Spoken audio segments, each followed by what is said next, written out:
তো রিসেন্টলি আমি the long walk সিনেমাটা দেখলাম। স্টিফেন কিংসের একটা গল্প থেকে বেস করে বানানো হয়েছে এই সিনেমাটা, এবং আপনারা যদি মিস্ট্রি, থ্রিলার, হরর এই জনরার সিনেমাগুলো পছন্দ করেন তো স্টিফেন কিংসের আশা করি বহু সিনেমা দেখেছেন আপনারা, যেগুলোর মধ্যে এটা অন্যতম। আর কেনই বা হবে না? এই কল্পনা করুন যে আপনি একটা পায়ে হাঁটা প্রতিযোগিতায় নাম দিয়েছেন যেখানে থামলেই মৃত্যু, অর্থাৎ সেই জিতবে যে শেষ পর্যন্ত টিকে থাকবে, কোনো ফিনিশ লাইন নেই, জাস্ট আপনাকে হেঁটে যেতে হবে। তবে কেন? যে অল্টারনেট দুনিয়াতে এই গল্পটা তৈরি হয়েছে সেটা খুবই কঠিন, এবং এই সিনেমাটাকে পরিচালনা করেছেন ফ্রান্সিস লরেন্স, যার পরিচালিত বহু সিনেমা আপনারা দেখেছেন। হাঙ্গার গেমসের সিনেমাগুলো, আই অ্যাম লেজেন্ড, তারপর কনস্ট্যান্টিন। সো এনিওয়েজ, চলো শুরু করা যাক।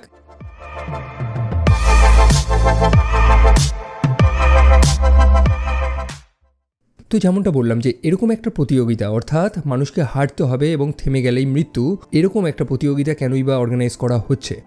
এই সম্পূর্ণ গল্পটা একটা অল্টারনেট দুনিয়াতে তৈরি হয়েছে, যেখানে সম্পূর্ণ দেশ, মানে বেসিক্যালি আমেরিকা, চারদিক দিয়ে যুদ্ধে জড়িয়ে পড়েছে। দেশের ইকোনমি একদম কলাপস হয়ে পড়েছে। দেশে এক টাইপের ডিক্টেটরশিপ চলছে যেখানে মিলিটারিরা রাজ করছে, যেটাকে টোটালিটারিয়ানিজমও বলা হয়। তো প্রতি বছর এরকম একটা প্রতিযোগিতা হয় যেখানে দেশের বিভিন্ন স্টেট থেকে সব ইয়ং ছেলেরা নাম দেয়, এবং যে জিতবে তাকে প্রচুর টাকা একটা ক্যাশ প্রাইজ দেওয়া হবে এবং তার একটা উইশ পূরণ করা হবে। সেই উইশটা যা খুশি হতে পারে। দেশের অবস্থাটা এতটাই খারাপ, ইকোনমি এত ভয়ঙ্করভাবে কলাপস করেছে যে মানুষেরা এই প্রতিযোগিতায় নাম দিচ্ছে, নিজেদের জীবনের বাজি লাগাচ্ছে। শুধু তাই না, এই খেলাটাকে আয়োজিত করা হচ্ছে মানুষদের মধ্যে দেশত্ববোধক চেতনাটাকে আরো বাড়ানোর জন্য, মানুষদের মধ্যে জোশ, এনার্জি, তাদের কর্মঠ বানানোর জন্য। এটার অনেক ব্যাক স্টোরি রয়েছে। যে গল্পের বই থেকে বেস করে বানানো হয়েছে সিনেমাটা, সেখানে সেই জিনিসটা ভালো মতন এক্সপ্লেন করা হলেও সিনেমাতে সেটা নেই। তো আমি বেকার বলে সময়টা নষ্ট করছি না আপনাদের। তো গল্পটা শুরু হয় রেইমন্ড নামক একটা ছেলেকে নিয়ে, যাকে আমি রে বলে ডাকছি। সে এই প্রতিযোগিতায় ভলেন্টিয়ার হয়েছে, মানে এমন নয় যে মানুষকে চুজ করা হচ্ছে বা মানুষকে প্রতিযোগিতায় নাম দিতেই হবে, এরকম কোনো ব্যাপার না। আপনি ভলেন্টিয়ার করতে পারবেন, নিজের ইচ্ছায় আপনি নাম দিচ্ছেন। আর অবশ্যই কোনো মানুষ বা কোনো পুরুষ, কোনো ছেলে যদি স্ব ইচ্ছায় এরকম একটা প্রতিযোগিতায় নাম দেয়, তো এখানে একটা সাহসের উদাহরণ বেরিয়ে আসে, যেটা মানুষদের মধ্যে এই দেশত্ববোধক চেতনাটাকে আরো বাড়াবে। তো রে তার পরিবারের জন্য এই প্রতিযোগিতায় নাম দিয়েছে। তার মা তাকে সেই ভেনিউতে নিয়ে যাচ্ছে যেখান থেকে সেই রেসটা শুরু হবে। তার মায়ের নাম হচ্ছে গিনি। তার মা কান্নাকাটি করছে, সে চায় না তার ছেলে এই প্রতিযোগিতায় নাম দিক, কারণ সে জানে যে এই খেলার আউটকাম কি আসে, কতটা ভয়ঙ্কর এই জিনিসটা। তবে রে মনস্থির করে নিয়েছে, সে আর পিছপা হবে না। তো সেখানে রেন মতন বহু ছেলে উপস্থিত রয়েছে। পিটার নামক আর একটা ছেলের সাথেও তার বন্ধুত্ব হয়েছে, এবং তাদের এই জুড়িটা বেশ লম্বা চলবে। তো তারা প্রত্যেকে বসে তাদের স্ট্র্যাটেজি নিয়ে আলোচনা করছে, মজা ঠাট্টা হাসি, যেন তাদের কাছে এই জিনিসটা নর্মাল ব্যাপার। আর নর্মালি তো স্বাভাবিক, প্রতি বছরই সেখানে এই প্রতিযোগিতাটা হয় এবং সেটাকে লাইভ টেলিকাস্ট করা হয় টিভিতে। যাই হোক, সেই সময় সেই আর্মি মেজর চলে আসে। সেই মেজরের কি নাম সেটা আমরা জানি না, জানার প্রয়োজনও নেই। সে সেখানে এসে কিছু মোটিভেশনাল কথা বলে যে কেন এই প্রতিযোগিতাটা হচ্ছে, কেন মানুষদের মধ্যে মোটিভেশন আরো দরকার, এই খেলাটা মানুষদের কাজ করতে আরো উৎসাহ যোগাবে, ইত্যাদি নানান ডায়লগ। তো সে প্রত্যেককে তাদের নেম এবং নাম্বার ট্যাগটা দিয়ে দেয় এবং রুলস গুলো বলে দেয়। রুলস খুবই সিম্পল, আপনাকে ততক্ষণ পর্যন্ত হাঁটতে হবে যতক্ষণ না আর কেউ বাকি থাকবে। রাস্তার থেকে সরা যাবে না, আপনাকে এই রাস্তা ফলো করতে হবে, কোথাও থামলে চলবে না, এবং 3 মাইল পার ঘন্টার আপনার স্পিড মেনটেন করে চলতে হবে। কেউ যদি থেমে যায় বা তার স্পিড কমিয়ে দেয়, তাকে ওয়ার্নিং দেওয়া হবে, এবং এরকম 3টে ওয়ার্নিং দেওয়া হবে, এবং এই 3টে ওয়ার্নিং এর পরে সরাসরি মৃত্যু। তারপর রেস শুরু হয়। তারা হাঁটছে, তাদের আগে পিছে আর্মিদের গাড়ি, সৈন্যরা তাদেরকে এসকর্ট করছে। রেস তো শুরু হয়েছে এবং রাস্তাঘাট চারপাশটা দেখে বোঝা গেছে যে দেশের হাল খুব একটা তো ভালো না। একই সাথে কোনো স্পেক্টেটর নেই কিন্তু, অর্থাৎ কোনো মানুষ আসতে পারবে না এই রেসটাকে দেখার জন্য, কোনো মানুষ বাইরে থেকে সাহায্যও করতে পারবে না এই প্রতিযোগীদের। মানে অনেক রুলস রয়েছে, এবং প্রতিটা প্রতিযোগী এখানে যারা রয়েছে তারা কেউ কিন্তু এই সৈন্যদের বা এই সরকারকে পছন্দ করে না। তারা জাস্ট এসেছে একটা জিনিসের জন্যই, সেটা হচ্ছে ক্যাশ প্রাইজ। তো তারা হাঁটতে হাঁটতে প্রথমেই একটা টেন্স সিচুয়েশন তৈরি হয়, যখন গ্যারি নামক একটা ছেলে হাঁটতে হাঁটতে আচমকা থেমে যায়, কারণ তার জুতোর মধ্যে একটা পাথর ঢুকে গেছে। আর কি, জুতো খুলে সেই পাথরটা বার করে আবার জুতো বাঁধা, সেটার জন্য তো সময় লাগবে, এবং তাকে একটার পর একটা ওয়ার্নিং দেওয়া হচ্ছে। একজন সৈন্য তো পিছনে চলেই এসেছে হাতে বন্দুক নিয়ে, জাস্ট শুট করাটা তার বাকি। তবে ওয়ার্নিং শেষ হওয়ার আগেই সে তার জুতোটা বেঁধে আবার হাঁটা শুরু করে। আর্ট নামে সেখানে একটা ধার্মিক ছেলে রয়েছে। সেই সেখানে প্রশ্ন করে বসে যে যে জিতবে সে এই টাকাগুলো পেয়ে কি করবে, সেটা নিয়ে আলোচনা হচ্ছে। তবে আমাদের রে অর্থাৎ গল্পের মেন ক্যারেক্টার সে জানায় যে এটা তো জাস্ট একটা ট্র্যাপ এবং তার কথাতেও তো যুক্তি রয়েছে। এই খেলাটা মানুষদের ডিস্ট্রাক্ট করার জন্যই তো, মানে সম্পূর্ণ দেশটা যেমন জঞ্জাল হয়ে গেছে এবং সেই জঞ্জাল থেকে বেরোনোর একটা ছোট রাস্তা তারা দেখিয়েছে এবং অবশ্যই বহু মানুষ সেই একটা রাস্তাই নেবে। তখন সেই জঞ্জালটা পরিষ্কার করার কথা কেউ চিন্তা করবে না, বরং সেই একটাই শর্টকাট যেটা জিততে পারলে প্রচুর টাকা পাবে মানুষ, সেই চিন্তাটাই করবে। ওয়েল, রে কিন্তু এই কথাগুলো জাস্ট র্যান্ডাম বলছে না, রের একটা হিস্ট্রিও রয়েছে যেটা আমরা পরে জানতে পারবো। অন্যদিকে রিচার্ড সে সেখানে একটা গল্প লিখছে। অ্যাকচুয়ালি বাইরে থেকে তো লং ওয়াকের গল্প আমরা একরকম দেখি, মানুষেরা লাইভ টেলিকাস্টে একরকম স্টোরি দেখছে, তবে একজন প্রতিযোগীর পয়েন্ট অফ ভিউতে কেমন হতে পারে সেটা নিয়ে সে গল্প লিখছে। তো এই তো সামান্য চলতে না চলতেই কার্লি নামক একটা কম বয়সী ছেলে রয়েছে যার পায়ে আচমকা ক্র্যাম্প ধরেছে, সে চলতে পারছে না। এখন প্রত্যেকেই তো সেখানে ফ্রেন্ডলি, বিশেষ করে রে এবং পিট তারা কার্লিকে হেল্প করছে যে কিভাবে তাকে চলতে হবে, কি করলে তার পায়ে যন্ত্রণা কম হবে। তবে এইটুকুনি যথেষ্ট ছিল না, তার পায়ে প্রবল যন্ত্রণা শুরু হয়েছে এবং সে না বসলে থাকতে পারবে না। আর এখন আপনি কি করবে? কার্লি মাটিতে পড়ে যায় এবং চেঁচাতে থাকে যে দিস ইজ নট ফেয়ার, এটা ঠিক না। তবে এই প্রতিযোগিতায় তো ফেয়ার আনফেয়ারের কোনো বলাই নেই, তাই না? চার্লিকে 3টে ওয়ার্নিং দেওয়া হয় এবং তারপরই তার মাথায় শুট করে তাকে হত্যা করে দেওয়া হয়। চার্লির এই মৃত্যুটা বহু মানুষ সেখানে দেখে, মানে বহু প্রতিযোগী যারা থমকে যায়, যারা ভয় পেয়ে যায় এবং তাদেরকে ওয়ার্নিং দেওয়া হয় যে থামলে চলবে না, চলতে থাকতে হবে। মনে আছে তো সেই রুলস যে 3 মাইল পার আওয়ার, এই স্পিডটা মেনটেন করে তাদের থাকতে হবে। সেখানে থাকা প্রত্যেকেই কিন্তু একে অপরের সাথে ফ্রেন্ডলি আচরণই করছে।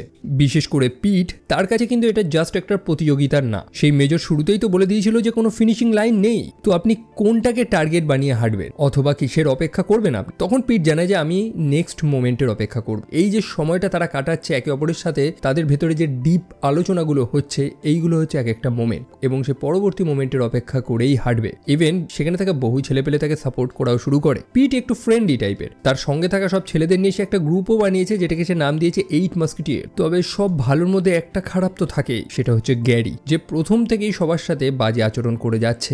এই তো একটা ছেলে যার আচমকা সিজার উঠেছে, সে ছটপট করছে মাটিতে পড়ে, তার মুখ দিয়ে গ্যাজা বেরোচ্ছে এবং গ্যারি সেটা দেখে হাসছে, কারণ তাদের একটা প্রতিদ্বন্দ্বী কমে গেছে। মানে প্রত্যেকে যখন এই জিনিসটাকে, এই রেসটাকে একটা মোমেন্ট হিসেবে মেনে নিয়েছে, সেই গ্যারি কিন্তু সেটা এখনো মেনে নিতে পারেনি। অবশ্য সেই ছেলেটাকে লাস্টে সৈন্যরা হত্যা করে দেয়, কারণ তার শরীর আর দিচ্ছে না, সে নিচে পড়ে ছটপট করছে। তার ওয়ার্নিং শেষ হয় এবং সৈন্যরা তাকে গুলি করে দেয় এবং গ্যারি সেটা ছবি তোলে। সে বলে যে তাদের পথের একটা কাঁটা নাকি চলে গেল। আর এইটাই তো সব থেকে ভয়ের মোমেন্ট। রে যেটা জানায় যে এরকম একটা মুহূর্ত তো সবার কাছে আসবে, যে মুহূর্তে সেই মানুষটা আর পারবে না, আপনার শরীর আর দেবেন, আপনার মন চাইছে চলতে, আপনি চাইছেন চলতে, কিন্তু আপনার শরীর আপনাকে বাধা দিয়ে দেবেন এবং এই পার্টটা সব থেকে হার্ডেস্ট পার্ট। আপনি জানেন মৃত্যু আপনার দিকে ঘনিয়ে আসছে, বাট আপনি হেল্পলেস, কিছু করার নেই।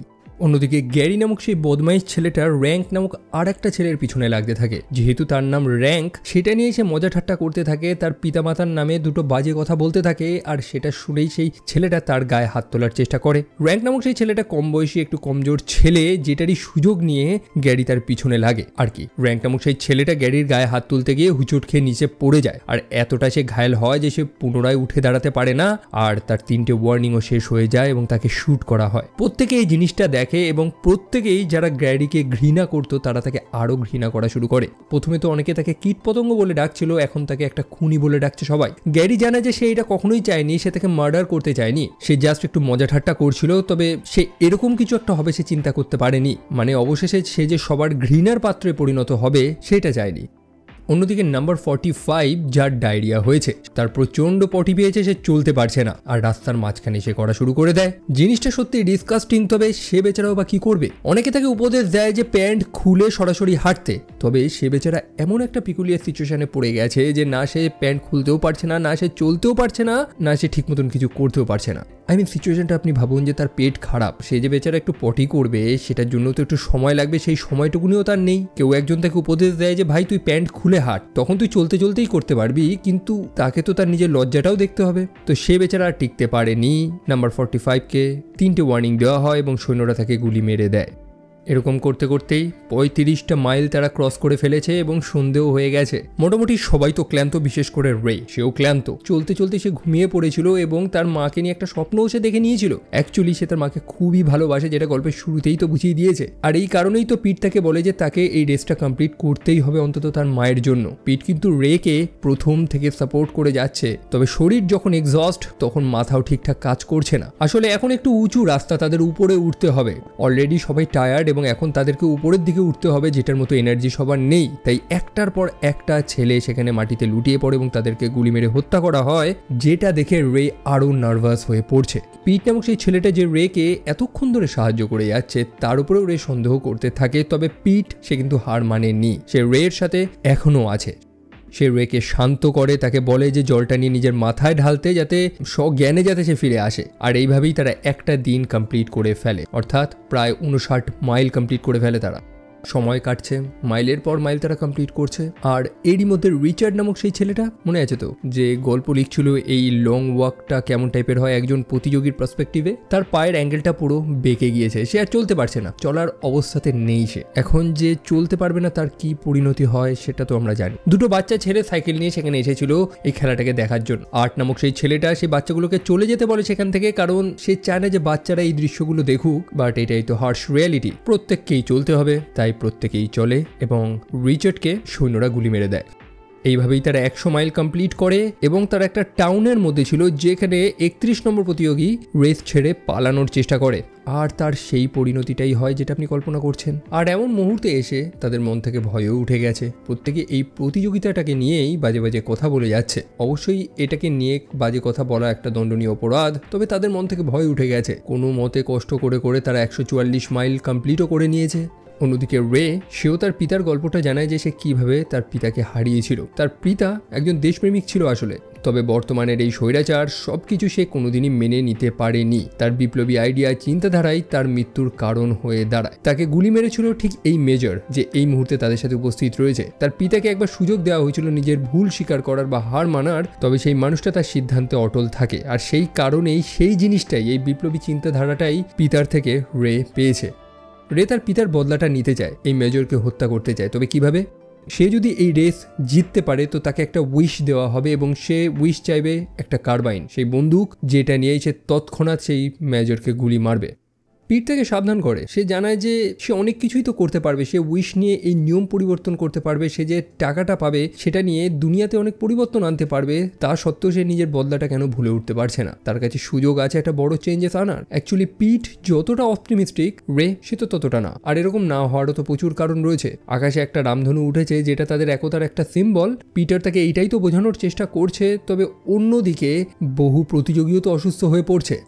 একটা ছেলে যে চলতে পারছে না, তার পায়ে যন্ত্রণা হচ্ছে, সে সেই মিলিটারির গাড়িটাকে থামতে বলে, তবে সেই গাড়ি তার পায়ের উপর দিয়ে চলে যায়, যেটা মাথায় গুলি খাওয়ার থেকেও বেশি কষ্টের।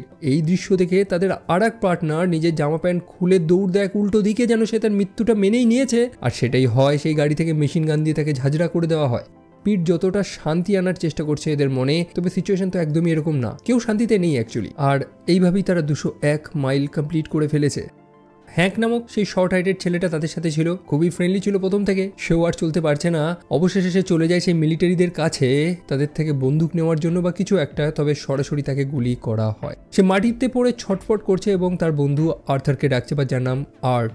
একটু ধার্মিক ছেলে, খুব দয়ালু ছেলে। সে চলে যায় তৎক্ষণাৎ তার কাছে, তবে যে থামবে তারই তো মৃত্যু। রে চলে যায় আর্টকে আনার জন্য। আর্ট আসলে হ্যাঙ্ককে ছাড়তেই চাইছে না, তবে কিছু তো করার নেই। এখানে দয়া মায়া বিচারের আর কোনো জায়গা নেই। রে আর্টকে সেখান থেকে নিয়ে চলে আসে। অন্যদিকে হ্যাঙ্ক গুলি খেয়ে ছটপট করতে করতে বলতে থাকে যে আমি সব ভুল করেছি। সে অ্যাকচুয়ালি এই রেসে অংশ নেওয়াটারই কথা বলছে। হ্যাঙ্ক মাটিতে পড়ে ছটপট করছে, আর্তনাদ করছে, কিন্তু সৈন্যরা কিন্তু এবার আর তাকে গুলি মারছে না, কারণ তারা চাইছে যে হ্যাঙ্ক ব্লিড আউট হয়ে মারা যাক, যেটা অন্যান্য পার্টিসিপেন্টদের আরো ডিসকারেজ করবে। আর সেটাই তো করে।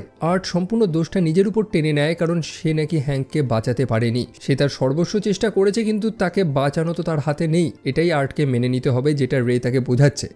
পরে সকাল হয়। পার্কার নামক একটা ছেলে জানায় যে হ্যাঙ্ক বিবাহিত ছিল। এতগুলো ছেলের মধ্যে কেউ বিয়ে করেনি, তবে হ্যাঙ্ক একমাত্র বিবাহিত ছিল। তার স্ত্রীর নাম ক্লিমেন্টিন, যেটার ব্যাপারে অনেকেই জানে না। সে একমাত্র তার স্ত্রী তার পরিবারের জন্যই এই রেসের নাম দিয়েছিল। জিনিসটা জানতে পেয়ে পিট একটু দুঃখ পায় এবং সে সবাইকে প্রমিস করায় যে তাদের মধ্যে যে জিতবে সে হ্যাঙ্কের স্ত্রীর খরচার দায়িত্ব নেবে বা তাদের পুরস্কার থেকে কিছুটা অংশ হ্যাঙ্কের স্ত্রীকে দেবে, যাতে তার পরিবারটা চলতে পারে অন্তত। তো পিট তো সবাইকে জিজ্ঞেস করেছে, সবাই রাজি। তবে সে গ্যারি নামক সেই ছেলেটাকে জিজ্ঞেস করেনি। গ্যারি হচ্ছে সেই ছেলেটা যে প্রথম থেকেই বদমাইশি করে যাচ্ছিল। তো গ্যারি বুঝতে পারে যে এই প্রত্যেকটা ছেলে পেলে তাকে পছন্দ করছে না, আর সেটা নিয়ে সে খুবই আপসেট। সে চলে যায় রের কাছে এবং তাকে বলতে থাকে যে তাকে কেন জিজ্ঞেস করা হলো না যে সে সাহায্য করবে নাকি সেই মেয়েটাকে।